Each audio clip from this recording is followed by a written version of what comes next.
สองคนสับสนวุ่นวายเหลือเกินมีทางสองเส้นให้เดินสิเดินทางใด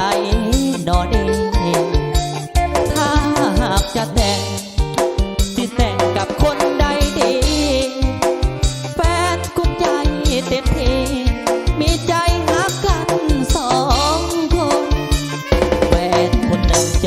นแต่เป็นเศรษฐีน้ำใจสอยเหลือให้กำลังใจน้องเป็นคนดีเลิศล้นส่วนคนที่สองทวงเงินบ่ให้สับสนสอยเหลือเมื่อยามยากจนหน้ามนเจ้าดีทั้งสองแต่งกับเมียน้อยย่านทั้งเมียใหญ่เสียใจต้องตัดสินใจอำลาละนางทั้งสองต่างคนต่างซ้ำหยุดติดทำแล้วนะเนื้อทองความรักเคยมีตัวน้องให้นางลืมเป็นความฝันขอเอ่ยคำลาลานางลาแฟนสองคนขอลาคนเดินหน้ามนศาสนาจึงค่อยพบกันคิดถึงยามใดอ้ายขอให้เศร้าจาบัน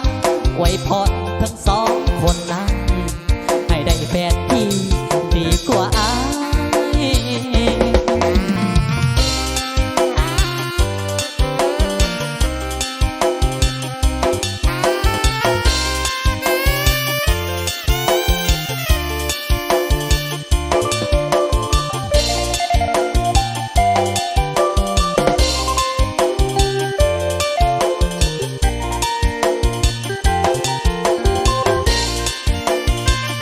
แต่งกับคนนั้นย่านทั้งเมียใหญ่เสียใจต้องตัดสินใจอำลาลานางทั้งสองต่างคนต่างซ้ำหยุดติดทำแล้วนะเนื้อทองความรักเคยมีตัวน้องให้นางลืมเป็นความฝันขอเอ่ยคำลาลานางลาเป็นสองคนขอลาคนเดินหน้ามนศาสนาจึงค่อยพบกันคิดถึงยามใดอ้ายขอให้เศร้าจาบันอวยพรทั้งสองคนนั้นให้ได้แฟนที่ดีกว่า